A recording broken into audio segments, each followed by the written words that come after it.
आता बाबा सिद्दीकींचा मुलगा झिशान सिद्दीकी यांनी एक खळबळजनक असा दावा केलाय। झिशान सिद्दीकीने पोलिसांना दिलेल्या जबाबात 10 बिल्डर्स आणि मोहित कंबोज यांचं सुद्धा नाव घेतल्याची माहिती टाइम्स ऑफ इंडिया या वृत्तपत्रानं दिलेली आहे। हत्येच्या दिवशी वडिलांनी लिहिलेल्या डायरीत भाजप नेते मोहित कंबोज यांचं नाव असल्याचा उल्लेख झिशान सिद्दीकींनी केलाय। तर झिशान यांनी कंबोजवरती जे आरोप केले नाहीयेत, मात्र सिद्दीकी यांनी त्यांच्यासोबत शेवटच्या गप्पा मारल्या ते मोहित कंबोज असल्याचं झिशान म्हणालेत। झिशान सिद्दीकींनी केलेल्या आरोपात मुंद्रा बिल्डर्स, पृथ्वी चव्हाण, शाहिद बलवा आणि शिवालिका व्हेंचर्स तसंच अदानी, नबील पटेल, विनोद गोयंका आणि ओंकार बिल्डर्स या नामांकित बिल्डर्सच्या नावांचा उल्लेख केलेला आहे।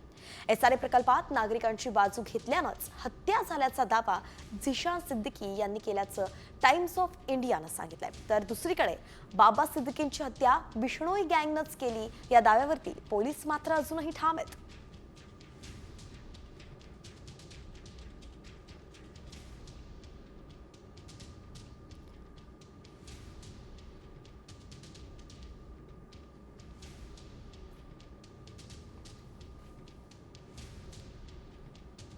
दरम्यान या संदर्भात मोहित कंबोज यांनी काय म्हटलंय पाहूया। वडिलांनी झोपडपट्टी वासियांना पाठीशी घालून शत्रू केलं। पृथ्वी चव्हाण, शाहिद बलवा, शिवालिका व्हेंचर्स, अदानी, नबील पटेल, विनोद गोयंका आणि ओंकार बिल्डर्सवरती आरोपही करण्यात आले। मुंद्रा बिल्डर्सच्या पुनर्विकास प्रकल्पावरती कंबोजनी चर्चा झाल्याचंही त्यांनी सांगितलं आहे। हत्येच्या दिवशी वडिलांच्या डायरीत मोहित कंबोज यांचं नाव असल्याचंही झिशान सिद्दीकी म्हणाले। तर झिशाननं मोहित कंबोज यांच्यावरती आरोप मात्र केलेले नाहीत।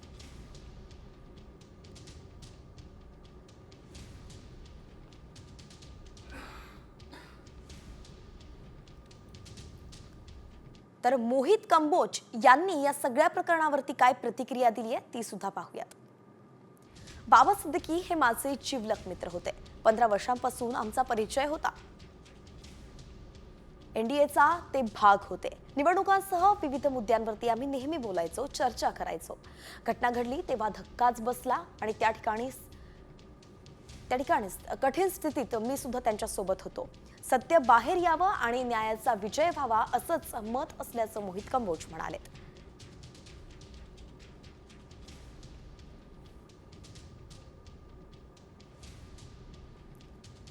आणि यानंतर आता आपण वळूया टॉप 50 कडे। राज्यभरातील विविध बातम्या त्यांचा वेगवान आढावा घ्यायचा आहे।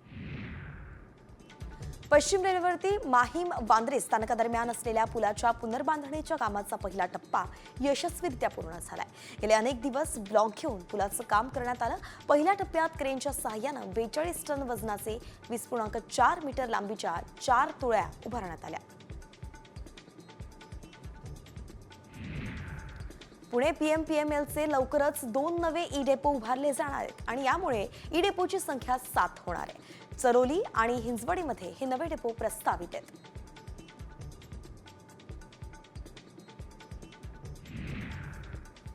परळीतील महादेव मुंडे खून प्रकरणाबाबत परळी शहर पोलिसांकडून प्रकरणाचे सर्व कागदपत्र तपासी पोलीस उपअधीक्षकांकडे सुपूर्द करण्यात आली आहेत। प्रकरणाच्या तपासाला वेगही आल्याचं दिसतंय।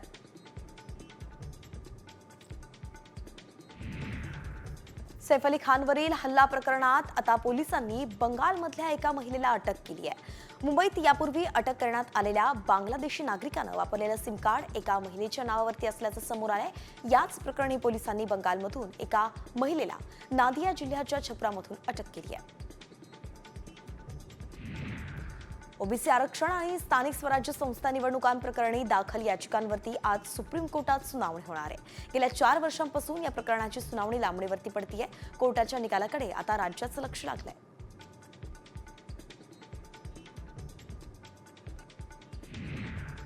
डोंबिवलीत मराठी विरुद्ध अमराठी वाद समोर आलाय। सत्यनारायण पूजा आणि हळदी कुंकू कार्यक्रमाबाबत व्हॉट्सअप ग्रुपवरती अमराठी सदस्यांनी अपशब्द वापरल्याचा आरोप करण्यात आलाय आणि याच प्रकरणी मानपडा पोलीस ठाण्यात तक्रारही नोंदवण्यात आली आहे। पनवेलमधील भोकरपाडा भागात हिरानंदानी सोसायटीत परप्रांतीयाची दादागिरी सुरू होती.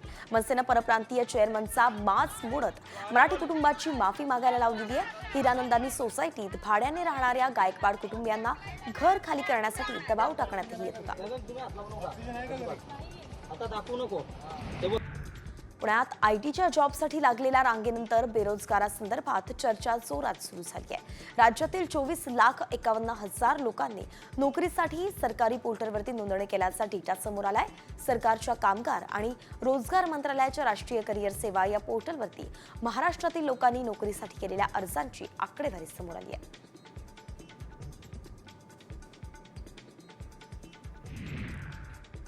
वैद्यकीय पदवी प्रवेश परीक्षेची प्रश्नपत्रिकेचं स्वरूप बदलण्याचा निर्णय राष्ट्रीय परीक्षा एजन्सीकडून घेण्यात आलाय. त्यानुसार आता परीक्षेतील पर्यायी प्रश्न वगळण्यात आले असून प्रश्नपत्रिका 180 प्रश्नांची असणार आहे आणि ही प्रश्नपत्रिका सोडवण्यासाठी विद्यार्थ्यांना 3 तासांचा कालावधी मिळेल. राज्यातील विविध अभ्यासक्रमाच्या प्रवेशासाठी सुरू करण्यात आलेली सीईटी सेलची वेबसाईट गेल्या 3 दिवसांपासून बंद आहे आणि यामुळे सीईटी कशी देणार असा प्रश्न विद्यार्थ्यांसमोर उभा ठाकलाय. अर्ज दाखल करण्याची शेवटची तारीख 4 जानेवारी असल्यानं तासनतास विद्यार्थी इंटरनेट कॅफेवरती ताटकळत उभे राहत आहेत. कलाप्रेमींसाठी पर्वणी ठरणाऱ्या काळा घोडा कला महोत्सवाला सुरुवात झाली आहे. महोत्सवाचं यंदाचं हे 25वे वर्ष आहे. कलेचा वारसा जोपासत आता विदेशात सुद्धा महोत्सवाची महिमा पोहोचली आहे. यंदा 2 फेब्रुवारीपर्यंत सुरू राहणाऱ्या या महोत्सवात विदेशी कलाप्रेमीही मोठ्या संख्येनं सहभागी झाले. प्रयागराजमध्ये पवित्र महाकुंभ सुरू असतानाच आनंदाची बातमी आली आहे. कैलास मानसरोवर यात्रा पुन्हा सुरू होणार.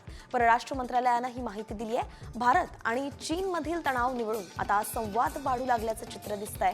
कैलास मानसरोवर यात्रा आणि उभय देशात दरम्यानची थेट विमानसेवा पुन्हा सुरू करण्याचा निर्णय भारत आणि चीन सरकारनं घेतलाय.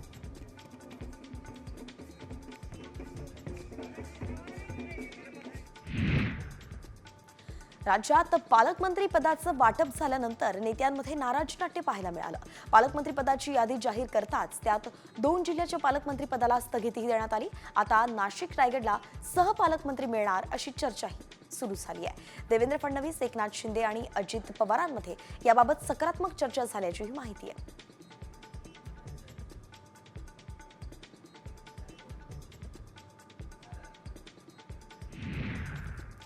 बीड सरपंच हत्या प्रकरणात रोज नवनवे दावे केले जात आहेत.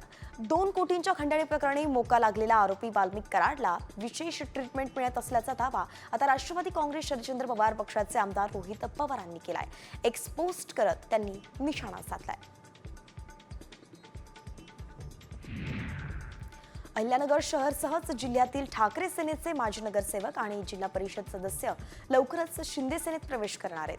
विरोधी पक्षनेते अंबादास दानवेंकडून या नेत्यांच्या मंत्रणीचा प्रयत्न सुरू आहे. मात्र संजय राऊतांच्या कार्यपद्धतीला कंटाळून पदाधिकाऱ्यांनी हा निर्णय घेतल्याचं आता कळत आहे.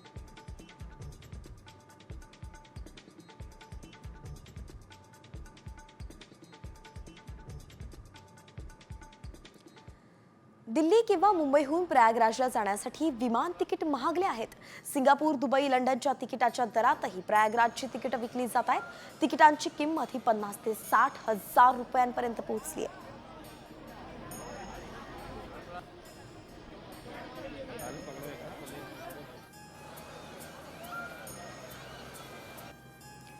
महाकुंभ मेळाव्याला बाबा रामदेवांनी सुद्धा हजेरी लावली आहे. बाबा रामदेव यांच्याकडून सीएम योगी आदित्यनाथ यांना योग प्रशिक्षण दिलं गेलंय.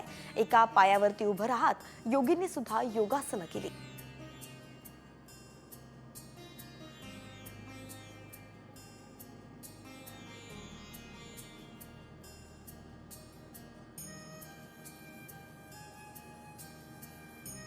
रॉक बँड कोल्डप्लेचे सहसंस्थापक आणि गायक ख्रिस मार्टिन प्रयागराजमध्ये कुंभमेळ्यासाठी दाखल झाले होते. त्यावेळीच दृश्य सामने आले.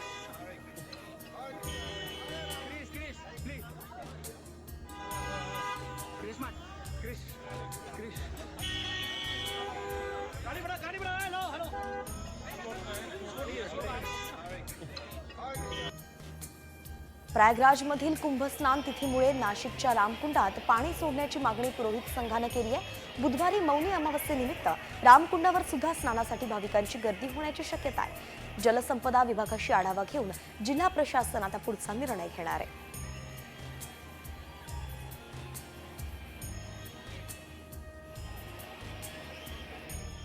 आणि यानंतर आता एक महत्त्वाची अशी बातमी। राज्यभरात जीबी सिंड्रोमनं थैमान घातलंय। राज्यात जीबी सिंड्रोमच्या रुग्णांची संख्या वाढतच चालली आहे आणि आता ती 121 वरती पोहोचली आहे। पुण्यात 111 रुग्ण आढळलेत, नागपुरात 6 तर कोल्हापुरात 2 रुग्णांची नोंद झाली आहे। सोलापुरात एका सीए मुलाला जीबी सिंड्रोमचा लागण झाली होती आणि त्यातच त्याचा मृत्यू झाला होता। त्यानंतर आता राज्य सरकार अलर्ट मोडवरती आल्याचं कळतंय। तर दूषित पाण्यामुळे जीबी सिंड्रोमचा फैलाव होत असल्याचं सामच्या पडताळणीत उघड झालंय। पुण्यात 111 रुग्ण आहेत, नागपुरात 6 रुग्ण आहेत, एक व्हेंटिलेटरवरती आहे तर एक आयसीयू मध्ये। कोल्हापुरात 2 रुग्ण असल्याचं कळतंय। शिवाय सोलापुरात 2 संशयित रुग्ण आढळले आहेत। असे एकूण 121 रुग्ण राज्यभरात सध्या जीबी सिंड्रोमचे दिसत आहेत।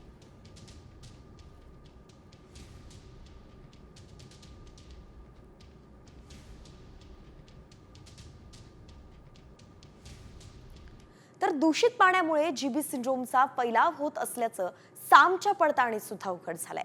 किरकटवाडी, नांदेडगाव आणि धायरीच्या नागरिकांनी सुद्धा दूषित पाण्यासाठी पुणे महापालिकेला जबाबदार धरलंय। किरकटवाडी, नांदेडगाव, धायरीतूनच जीबीएसचा उगम झाला होता। आधी ही गावं ग्रामपंचायतीमध्ये होती तेव्हा पाण्याच्या टाक्या वेळोवेळी स्वच्छ केल्या जायच्या। मात्र 3 वर्षांआधी ही गावं महापालिकेत आली आणि त्यानंतर प्रक्रिया केलेलं स्वच्छ पाणी मिळत नसल्याचा आरोप ग्रामस्थांनी केलाय। तर दूषित पाणी आणि शिळ्या अन्नामुळे जीबीएसचा धोका वाढतोय। अन्न, विशेषतः मांस, पूर्ण शिजवून खावं आणि पाणी उकळून प्यावं असं आवाहन केलं जात आहे। दूषित पाणी आणि शिळ्या अन्नातून जंतू पोटात जातात। हे जंतू आपल्या पेशींवरती हल्ला करून त्या निकामी करतात। जुलाब, उलट्या, हातापायाला अशक्तपणा येतो, ही सगळी जीबीएसची लक्षणं आहेत।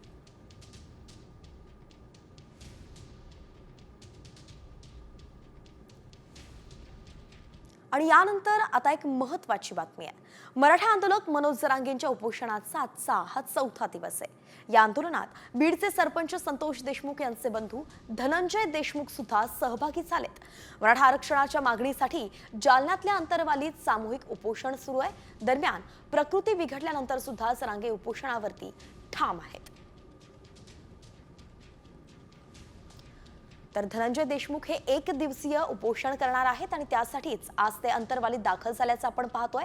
मनोज जरांगेंच्या अगदी बाजूलाच धनंजय देशमुख सुद्धा बसले आहेत।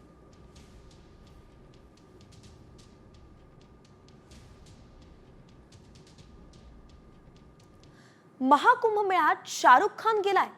शाहरुखनं महाकुंभात स्नान केलं असा दावा करणारा एक मेसेज आणि त्याचे फोटो सुद्धा आता व्हायरल केले जात आहेत। भगवे वस्त्र परिधान केल्याचं फोटोत दिसतंय। मात्र खरंच शाहरुख महाकुंभात गेला होता का याची आम्ही पडताळणी केली आहे आणि मग काय सत्य समोर आलंय, चला पाहूयात। महाकुंभ मेळ्यात शाहरुख खान,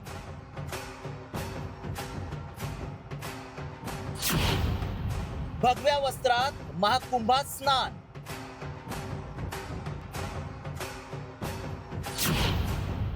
व्हायरल फोटो मागचं सत्य काय? बॉलिवूड अभिनेता शाहरुख खान महाकुंभ मेळ्यात भगवं वस्त्र परिधान करून पोहोचलाय। त्याचे काही फोटोही शेअर करण्यात आले असून रेसलर सोबत शाहरुख खान महाकुंभात स्नान करण्यासाठी गेल्याचा दावा करण्यात आलाय। मात्र खरंच शाहरुख खान भगवं वस्त्र परिधान करून महाकुंभ मेळ्यात गेलाय का? काय आहे या फोटो मागचं सत्य? याची माहिती जाणून घेण्यासाठी आमच्या टीमनं पडताळणी सुरू केली। त्याआधी मेसेजमध्ये काय दावा केलाय पाहूयात। प्रयागराजच्या महाकुंभ मेळ्यात अमेरिकी रेसलर्स रोमन रेस आणि रोंडा रावजी सोबत भगवं वस्त्र परिधान करून शाहरुख खान सहभागी झालाय। त्यानं त्याचे फोटोही शेअर केलेत। हा मेसेज आणि फोटो व्हायरल होत असल्यानं आम्ही याची पडताळणी सुरू केली। प्रयागराजमध्ये गंगा, यमुना आणि सरस्वती या नद्यांच्या संगमावर महाकुंभ होतोय. आतापर्यंत कोट्यवधींच्या संख्येनं भाविक कुंभमेळ्यात सहभागी झालेत. सगळ्यात मोठं कुंभ असून 144 वर्षांनंतर इथं आयोजन होत असल्याचं म्हटलंय.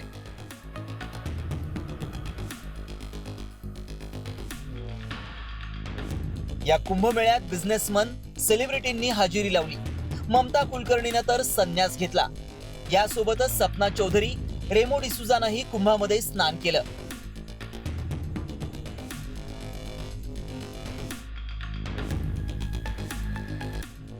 मात्र शाहरुख खान महाकुंभात गेल्याचं कुठेही दिसलं नाही. तशी त्याच्या सोशल मीडिया प्लॅटफॉर्मवर देखील माहिती नाही. त्यामुळं आम्ही या फोटोची पडताळणी केली. त्यावेळी काय सत्य समोर आलं पाहूयात. शाहरुख खान महाकुंभात गेलेला नाही. भगवं वस्त्र परिधान केल्याचा फोटो एआयच्या माध्यमातून बनवण्यात आलाय. अमेरिकन रेसलर्स आणि शाहरुख कुंभात गेल्याचा दावा खोटा आहे.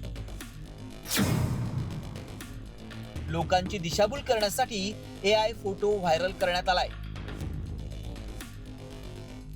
आता एआयच्या माध्यमातून असे अनेक फोटो व्हायरल केले जात आहेत. मात्र काहींना ते लगेच ओळखणं शक्य होत नाही आणि यावरूनच सोशल मीडियावर चर्चा होऊन पुढे वाद निर्माण होतात. मात्र आमच्या पडताळणीत शाहरुख महाकुंभात गेल्याचा दावा असत्य ठरलाय. ब्युरो रिपोर्ट, साम टीव्ही न्यूज. समोर आलंय. राज्यात 24,51,000 जण नोकरीच्या शोधात आहेत. नोकरीसाठी सरकारी पोर्टलवरती केलेल्या नोंदणीवरून हे वास्तव दिसतंय. जळगाव, छत्रपती संभाजीनगर, यवतमाळ, बुलढाणा, नागपूर, नाशिक, नांदेड आणि अमरावती या जिल्ह्यात नोकरीसाठी नोंदणी केलेल्यांची संख्या 1 लाखांपेक्षाही जास्त आहे. 1 ऑक्टोबर महिन्यातच 9,42,000 लोकांनी नोकरीसाठी नोंदणी केली आहे. नोकरीसाठी नोंदणी करणाऱ्यांमध्ये IT सेक्टरचा वाटा सर्वाधिक आहे. तर राज्यात नोकरीसाठी नोंदणी करणाऱ्यांची संख्या आहे 24,51,942. ऑक्टोबर महिन्यात किती जणांची नोंदणी झाली आहे? 9,42,217. तर 12वी पेक्षा जास्त शिकलेले आहेत 7,77,000. शिवाय इतकंच नाही तर 12,63,878 जण हे 9वी पर्यंत शिकलेले आहेत. एकूण देशात नोकरीसाठी किती जणांनी नोंदणी केली आहे याचा आकडा 2,39,00,000 जातोय.